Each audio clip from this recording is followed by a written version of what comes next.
By the time Beth Norvell reached the little hotel at the edge of the mining country, she looked like a woman who had spent her whole life walking through dust. She was an actress, though nothing around her looked grand. The traveling theater company she rode with was shabby, tired, and loud. Its trunks were battered.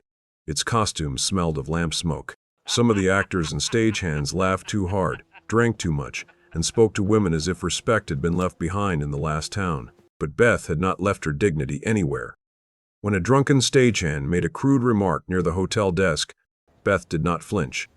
She only turned, looked him straight in the eye, and said quietly, "Do not speak to me that way again." The man laughed at first. Then he saw her face and went silent. That was Beth Norvell. She mended her own gowns, guarded her words, and never begged for kindness.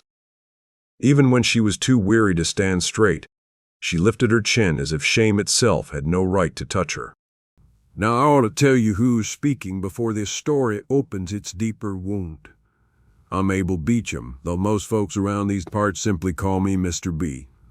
Out here, folks learn to hide their sorrow before anyone could use it against them. Beth Norvell had learned that lesson well. But sorrow has a way of showing itself when the body finally gives out.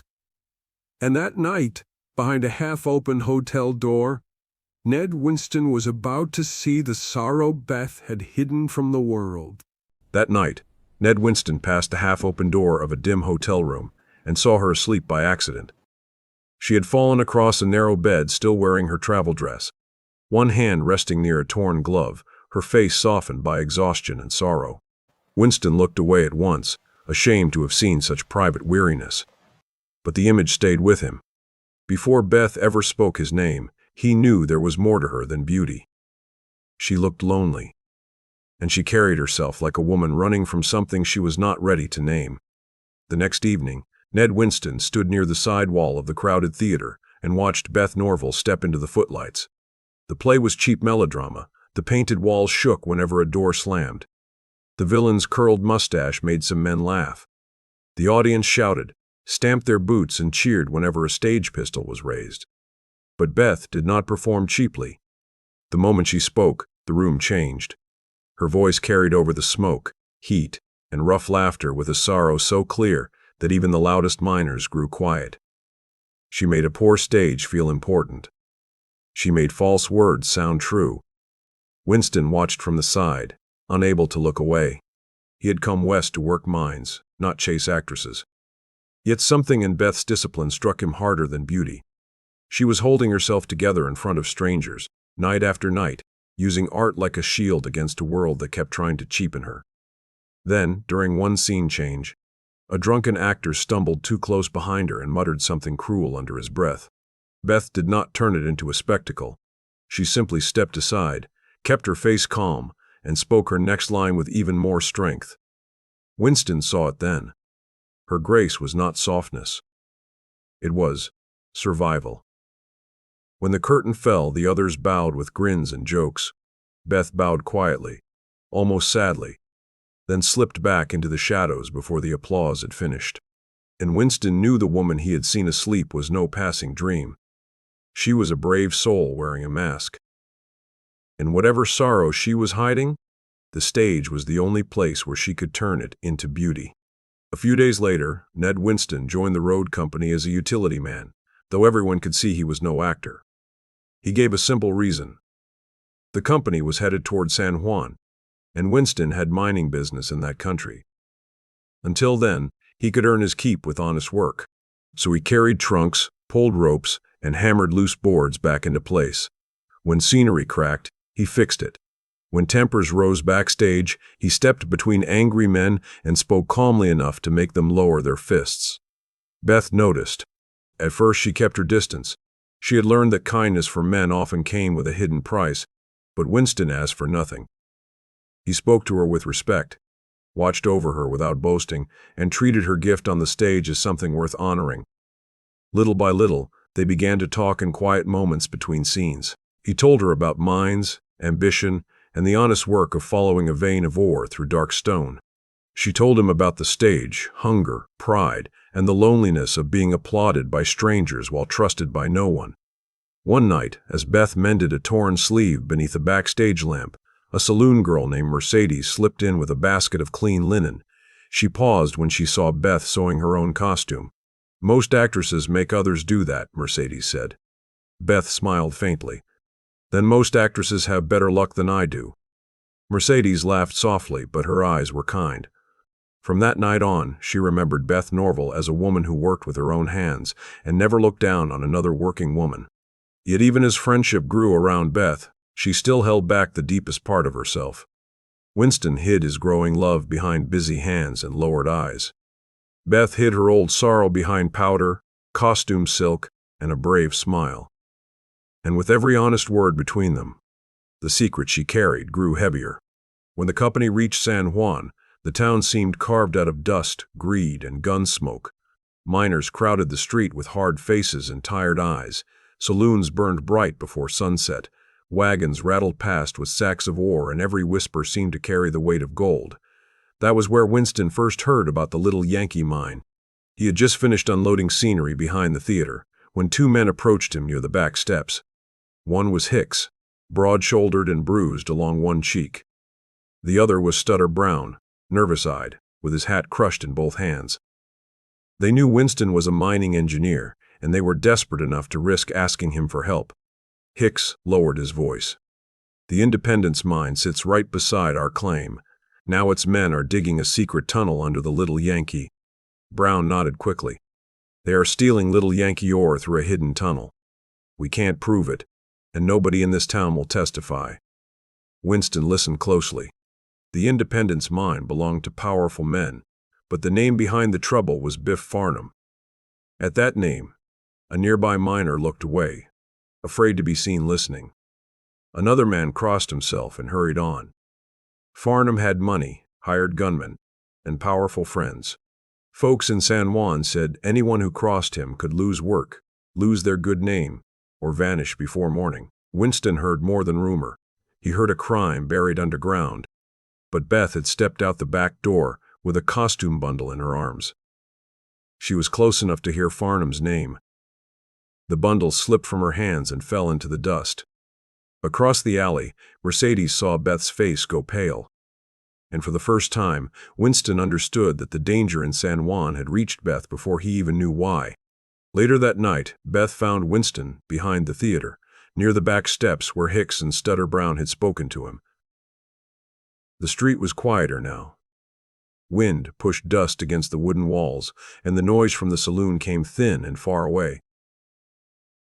Beth stood in the shadow beside the back door, twisting one glove in her hands. Her face was pale, but her eyes were steady. "You must leave the Little Yankee trouble alone," she whispered. Winston stepped closer, but not too close. He could see she was frightened, and he did not want to crowd her. "Beth," he said gently, "what do you know about Biff Farnham?" Her breath caught. For a moment, the brave actress vanished, and Winston saw the wounded woman beneath the mask. "He is my husband." The words seemed to stop the wind. Beth looked down at the glove in her hands. "I married him when I was young and foolish. He was handsome then, charming. But charm was only the polish over cruelty." She told Winston of a marriage that had become a prison. Farnum gambled, lied, stole, and used the law like a chain. When Beth ran from him, she saved her life. But she could not free herself from his name. "He would rather see me ruined than let me be free," she said. "And if he knows you care for me, he will try to destroy you too." Winston did not step away. He only said, "I believe you." Those 3 words nearly broke her. For years, Beth had expected judgment, shame, disgust. Instead, Winston gave her trust. She closed her eyes for one trembling breath. Then she lifted her chin. "If Farnum is stealing from those men," she said, "then I will not hide while he ruins more lives." And for the first time, her shame did not drive her backward. It became courage. Beth did not carry a pistol. She did not shout in saloons or threaten men in the street. But she knew how to notice pain. 2 nights after Winston began asking questions about the Little Yankee, Hicks was shoved through the theater's back door by Stutter Brown and another miner. His shirt was torn. Blood ran from a cut above his eye. He could still walk, but only with one arm hooked around Brown's shoulder. They caught him near the ore road, Brown whispered. Farnum's men wanted him quiet. Beth looked once toward the alley, then opened her dressing room door. Bring him in. The room was small, with costumes hanging on pegs and a cracked mirror above a narrow table. Beth cleared the table with one sweep of her arm, set a lamp close, and tore clean strips from an old underskirt. Winston stood just outside the door, watching the alley and keeping one hand near his revolver. Beth washed the blood from Hicks's face with steady hands. Why help me? Hicks muttered. This fight ain't yours. Beth looked at him gently. It is now. After that, others came quietly. A laundress who had heard Farnum's men boasting near the washtubs, a miner's wife whose husband had been warned to keep silent. Mercedes, the saloon girl Beth had met backstage, came with fear in her eyes and courage in her voice. She knew which men carried stolen ore out after dark. Beth listened to them all. She gave bandages, coffee, blankets, and something rarer in San Juan. A safe place to speak. In that little room smelling of powder, lamp oil, and blood, frightened women began to whisper the truth. And piece by piece, Beth gathered the human evidence Winston could never dig out of stone. While Beth gathered truth above ground, Winston went looking for proof below it. Before dawn, he darkened his face with mine dust, pulled his hat low, and joined a line of Independence miners heading into the lower workings. To any man watching quickly, he looked like one more hired hand. Down in the earth, lantern light shook against wet stone. The air was close and bitter. Every footstep echoed too loudly. Then Winston saw it. A hidden side tunnel had been cut from the Independence working straight toward the Little Yankee vein. Fresh ore lay stacked beside the track, ready to be hauled out under Farnum's name. Winston crouched near the tunnel wall and ran his hand over the raw cut stone. The timber supports were new, but badly set. One beam had already cracked under the weight above it. Farnum's men were not only stealing. They were digging so recklessly that the tunnel itself could become a grave. Winston tore a small page from his notebook, marked the tunnel's direction, and slipped a piece of fresh Little Yankee ore into his coat pocket. Then he heard voices coming closer. He ducked behind a stack of timbers and held his breath until the men passed. When the tunnel went quiet again, Winston slipped out through a side passage and reached the theater before sunrise. His face was streaked with mine dust, and his hands shook as he pressed the folded tunnel sketch and the piece of ore into Beth's palm. Hide these, he whispered. If they take me, get them to Brown. Beth closed her fingers around the proof. Minutes later, Mercedes came breathless to the theater's back door. She had heard two of Farnum's men outside the saloon saying the new hand in the mine was no miner at all. They know it was Winston, Mercedes whispered. They mean to stop him before he can show what he found. Beth did not hesitate. With Mercedes leading her through back alleys and along a narrow path near the mine buildings, Beth carried the warning to Hicks and Stutter Brown. She told them Winston had escaped the mine and placed the folded tunnel sketch and piece of Little Yankee ore in her hands. By dawn, Hicks and Stutter Brown knew Farnum's men were coming. Beth still held Winston's folded sketch and the piece of Little Yankee ore hidden beneath her shawl. And the fight for justice had become a fight for Winston's life. Farnum struck back before the sun had cleared the ridges. A mine guard loyal to him was found dead near the ore road, and before the blood had dried in the dust, Farnum's friends were pointing at Winston. They swore Winston had killed the man to hide his trespassing in the Independence mine. No one asked why two of Farnum's own men had been seen arguing with the guard the night before. By noon, the sheriff had arrested Winston. Then Farnum came for Beth. He met her outside the theater, where townspeople could see him take off his hat like a gentleman and speak low enough that only she could hear. A wife does not outrun her husband's name, he said. Stand against me, Beth, and I will drag your name through every saloon in San Juan. Beth's face went white, but she did not step back. Soon, ugly whispers moved through town like smoke. Beth Norvell, they said, was not an innocent woman. She was Farnum's runaway wife, a liar, a schemer, a disgrace. Those whispers were meant to frighten Beth into silence. Instead, Mercedes came to her. Beth still had Winston's folded tunnel sketch and the piece of Little Yankee ore hidden beneath her shawl, but Farnum's men were already watching the theater doors. If Beth tried to carry the proof herself, she would be stopped before she crossed the street. So Beth sent help ahead.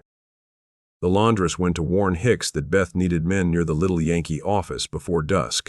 The miner's wife kept the frightened witness hidden in her back room, and Stutter Brown was told to wait inside the little Yankee office.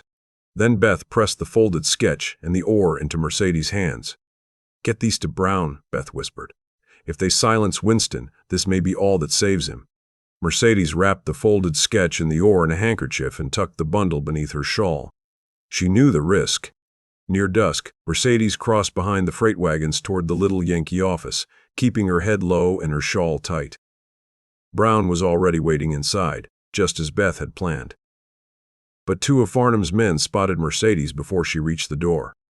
Gunfire cracked across the road. Mercedes stumbled, one hand pressed against the hidden bundle beneath her shawl. Brown came running from the office door, and with the last of her strength, Mercedes pushed the wrap proof into his hands. By nightfall, Mercedes was gone, her courage paid for with her life. But the proof was safe. And San Juan could no longer pretend it did not know who the real villain was. By evening, half of San Juan had crowded into the theater. Farnum had made sure of it. He wanted the town watching when Beth Norvell was shamed, and Winston was condemned. The sheriff stood near the front with Winston in iron cuffs, while Farnum waited beside the stage with a polished smile and cold eyes. They came for scandal. They came for blood. They came to see Beth bow her head while Farnum dragged her name through the dust. But Beth did not bow. She stepped onto the stage without costume, powder, or music. Her black dress still carried dust from the mine road.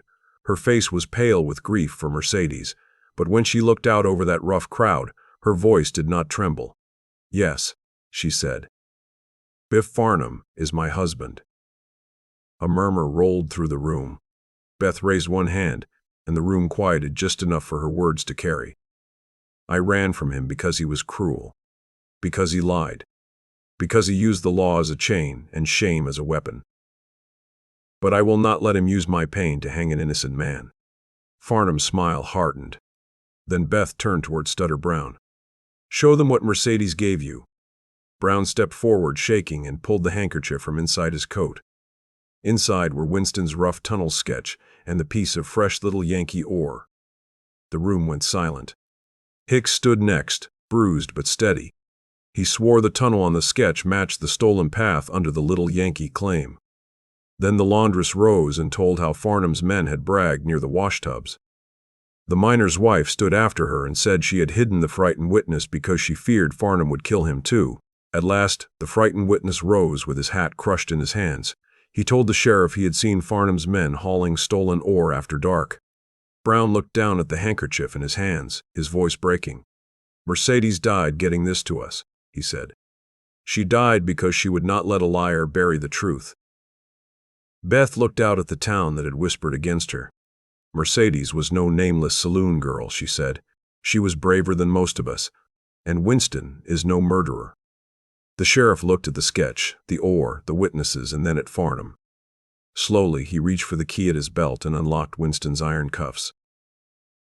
For the first time, the crowd looked away from Beth and turned toward Farnum, and in that moment, his power began to crack in front of everyone. Farnum looked around the theater and saw the one thing he had never feared enough: a town no longer afraid of him. His face twisted. His hand dropped toward his revolver. The sheriff reached for him, but Farnum was quicker. He shoved the sheriff hard into the front row, fired one wild shot into the ceiling, and sent the crowd screaming toward the doors. Winston was still near the stage. When the deputy turned toward the panic, Winston pulled free and ran to Beth. "Stay here," he told her. But Beth's eyes followed Farnum as he bolted through the back door and into the night. Farnum fled toward the Independence mine, where darkness had always hidden his crimes. Winston followed with Hicks, Stutter Brown, and two miners close behind. The sheriff saw Winston run after Farnum. This time, he did not try to stop him. Beth followed only to the mine yard. She stopped there with the other women, who held lanterns and waited in fear outside the tunnel. The final fight came near the mouth of the Independence workings, under a sky without stars. Farnum backed into the lower tunnel with his revolver raised. Winston stopped just outside the entrance, where lantern light reached the broken tracks. "Come out, Farnum," Winston called. "It's finished." Farnum fired first. The shot struck stone beside Winston's shoulder, spraying dust into the air. Then Farnum stumbled deeper into the stolen side tunnel, the same reckless tunnel Winston had found before dawn. The badly set timber supports groaned overhead. One cracked beam bent lower under the weight of the earth. Hicks shouted, "Winston, get back!" Winston stepped away from the entrance just as the ground shuddered. A support snapped, then another. With one terrible crash, the tunnel collapsed around Farnum. For a moment, there was only dust, darkness, and the sound of men coughing in the lantern light. Then Winston came out alive. Beth ran to him across the mine yard, and Winston caught her before she collapsed. She looked past him toward the buried tunnel, trembling with relief, fear, and the sudden knowledge that Farnum could never hurt her again. Farnum was gone, and in the lantern light of San Juan, Beth Norvell understood that the man who had used darkness to ruin others had finally been buried by it. Justice came to San Juan, but peace did not come all at once. Winston was cleared, the stolen tunnel was sealed, the little Yankee claim was restored, and the men who had stolen under Farnum's orders finally faced the law. In the days that followed, people who had once whispered about Beth Norvell now crossed the street to thank her. At Mercedes' grave, the women of the camp placed fresh flowers in a small wooden marker. It read, "She carried the truth when others feared it." Beth stood before it with Winston beside her, silent and shaken. She had spoken the truth. She had helped save him. She had watched the man who bound her life disappear into the very darkness he had dug for others. But freedom still felt new and frightening. A week later at Dagot station, the morning train waited beside the platform with steam drifting around its wheels. Beth stood with one small travel bag at her feet, her gloved hands folded tightly before her. "I love you, Ned," she said softly. "But I have lived too long under another man's name. I need time to know who I am without fear." Winston's face tightened with pain, but he did not argue. That was the deepest proof of his love. He had already arranged her safe passage east. He had sent written witness accounts ahead to protect her name. He had written to honest men who could answer any lie Farnum's friends might spread. Then Winston reached into his vest pocket and took out a simple gold ring. "Take this," he said, "not as a chain, as a promise." Beth's eyes filled with tears as he placed it in her gloved palm. "Take all the time you need," he said. "I will not make love another chain." When the conductor called for boarding, Beth closed her fingers around the ring and stepped onto the train. Then she turned back. For one breath, she looked like a woman torn between the life she wanted and the healing she still needed. "When I am ready," she whispered, "I will write." Winston stood on the platform as the train pulled away, holding his hat against his chest. Beth held the ring close to her heart. And for the first time, she was leaving not to run from shame, but to walk toward freedom. 1 year passed. Ned Winston became a respected mining expert, known not only for his skill, but for his honesty. Men trusted him because he had gone into darkness and brought truth back out with him. Beth Norvell became what she had always dreamed of becoming, a true actress. The applause was no longer cheap. The stages grew finer. Her name appeared on posters in towns where no one knew the shame she had once carried. Night after night, people rose to cheer her, and for a while Beth thought that sound might heal everything. But applause faded when the lamps went out, and in the quiet after each performance, Beth found herself touching Winston's ring, which she wore on a chain beneath her dress. She thought of Mercedes' grave in San Juan. She thought of the women who had stood for truth. Most of all, she thought of the man who had loved her enough to let her choose freely. So Beth wrote the letter she had promised. It reached Winston at a mining camp 3 days' ride from San Juan. He read it twice by lantern light, then folded it carefully and rode east on the morning stagecoach. When he found Beth, she was waiting for him outside a small theater after her final performance of the season. She wore a plain traveling dress, not a costume. There was no paint on her face. No crowd around her. No mask left between them. For a moment, neither of them spoke. Then Beth took the ring from the chain around her neck and placed it in his hand. "I still love the stage," she said softly. "But I do not want to hide behind applause anymore. I want a home where my gifts can live beside my peace." Winston's eyes filled. "And do you come to me freely?" he asked. Beth smiled through her tears. "Freely, completely, with my whole heart." Only then did Winston draw her close. Their kiss was gentle, trembling, and full of all the words they had waited a year to say. It was not a claim. It was a welcome. For the first time in Beth Norvell's life, love did not feel like a chain. It felt like a door opening. They returned west with nothing left to hide, welcomed by the same town that had once whispered Beth's name in shame. In San Juan, the little Yankee men met them at the station, and the women who had once trusted Beth with their frightened truths came with flowers in their hands. Before the wedding, Beth and Winston walked together to Mercedes' grave. Beth laid fresh flowers on the earth, then placed beside them a page from one of her finest rolls. "Thank you," she whispered, "for carrying the truth when others feared it." The next morning, Beth and Winston were married in the little white church at the edge of town. Hicks stood proudly beside Winston. Stutter Brown wiped his eyes with his sleeve.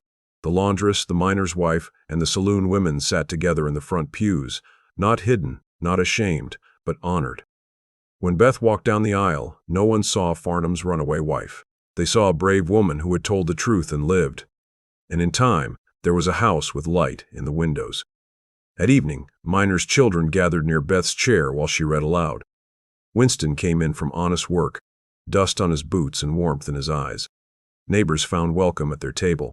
Sometimes Beth still performed for charity, and when she spoke, people listened the way they had in the theater, only now her voice came from peace instead of pain. Beth had not lost her art. She had found a place where her scars, dignity, love, and voice were cherished. And that was the mercy she had been searching for all along. Not escape from the past, not applause from strangers, but a home bright enough to hold the truth. Thank you for watching the story all the way to the end. If you enjoyed it, please like and share, it really helps us. And subscribe so you don't miss the next one. Before you go, rate this story 0 to 10 in the comments and tell me where you're watching from. I'll see you in the next tale.